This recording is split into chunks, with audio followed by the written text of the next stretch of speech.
పార్లమెంటేరియన్గా member of పార్లమెంటుగా పనిచేసిన మహానుభావుడు ఆయన.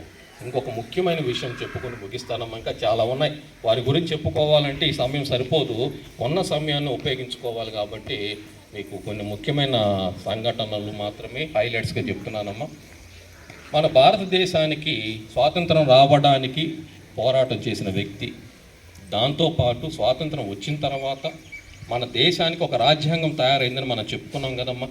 రాజ్యాంగాన్ని రూపకల్పన చేసిన వ్యక్తి అంటాను మనకు గుర్తొచ్చే వ్యక్తి ఎవరమ్మా? రాజ్యాంగ పిత అని మనం చెప్పుకున్నాం, ఫాదర్ ఆఫ్ ది కాన్స్టిట్యూషన్. ఎవరమ్మా? గట్టిగా రైట్, డాక్టర్ బిఆర్ అంబేద్కర్ గారు కదా. వారి హయాంలోనే వారితో కూడా పనిచేసి రాజ్యాంగాన్ని రచించడానికి, రూపొందించడానికి తను కూడా ఎంతో కృషి చేశాడు. రాజ్యాంగ రూపకల్పనలో కూడా తన భాగస్వామి ఉంది.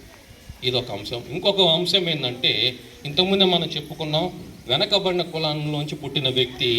అటువంటి వెనకబడిన కులస్తులకు ఎటువంటి అవమానాలు వస్తున్నాయి, ఎటువంటి బాధలు పడుతున్నారు, వాడికి ఎటువంటి అవకాశము, ప్రోత్సాహము, ఉద్యోగాలు ఏమీ లేవు. అటువంటి నా కులస్తుల్ని నేను అభివృద్ధి చేసుకోవాలంటే నేను వాళ్ళకి ప్రభుత్వ పరంగా ఒక సపోర్ట్ ఇవ్వాలని ఆలోచించి రాజ్యాంగంలో ఎవరైతే వెనకబడిన కులాలు, అణగదొక్కబడిన కులాలు, నిమ్న వర్గాలు ఉన్నాయో వాళ్ళకి రిజర్వేషన్ అనే ఒక కొత్త అంశాన్ని తెర మీదకి తీసుకొని వచ్చిన వ్యక్తులు ఇద్దరు, డాక్టర్ బాబు రాజేంద్ర ప్రసాద్ గారు, డాక్టర్ బిఆర్ అంబేద్కర్ గారు, రెండోది డాక్టర్ బాబు జగజీవన్ రామ్ గారమ్మ. అంబేద్కర్ గారితో సమానంగా ఆయన కూడా రాజ్యాంగంలో వెనకబడిన కులాల కోసం రిజర్వేషన్లు ఉండాలని గట్టిగా పోరాటం చేసి పార్లమెంటులో తన యొక్క గళాన్ని వినిపించిన వ్యక్తి. అయితే ఇక్కడ ఏంటంటే మీరు గమనించాల్సిన ఒక విషయము, రాజ్యాంగాన్ని ఏర్పాటు చేసినప్పుడు 10 సంవత్సరాలు మాత్రమే రిజర్వేషన్ ఉండాలి, ఆ తర్వాత అవసరం లేదని రాజ్యాంగాన్ని అమలు చేసినప్పుడు అంగీకరించిన సందర్భంలో అనుకున్నమాట. అయితే దాని ప్రకారం తీసుకుంటే 1950లో రాజ్యాంగం అమల్లోకి వచ్చింది, అది అందరికీ తెలుసు. మరి 10 సంవత్సరాలంటే రిజర్వేషన్లు ఎప్పటి వరకే కొనసాగాలి? 60తో ఆగిపోవాలి కదమ్మా. మరి 2025లో కూడా కంటిన్యూ అవుతాయి, ఇంకా కంటిన్యూ అవుతాయి. మరి 10 సంవత్సరాలు చాలు రాజ్యాంగంలో రూపొందించి రాయబడిన రిజర్వేషన్ 10 సంవత్సరాలు చాలు అనుకుంటే మరి ఇప్పుడు కూడా ఎట్లా కంటిన్యూ అవుతుంది? దానికి కారణం ఎవరు అంటే బాబు జగజీవన్ రామ్ గారు. రిజర్వేషన్లు అవసరమని అంబేద్కర్ గారు రాజ్యాంగంలో నమోదు చేసి 1956లో ఆయన మరణిస్తారు అంబేద్కర్ గారు. మరి 1960లో ఆగిపోయిన రిజర్వేషన్ ఆగల, ఇప్పటికీ కంటిన్యూ అవుతున్నాయి. 60 నుంచి 70కి, 70 నుంచి 80కి, 80 నుంచి 90కి, 90 నుంచి 2000, 2020, 30. మన భారతదేశం రాజ్యాంగం ఉన్నంత వరకు రిజర్వేషన్ లాగో.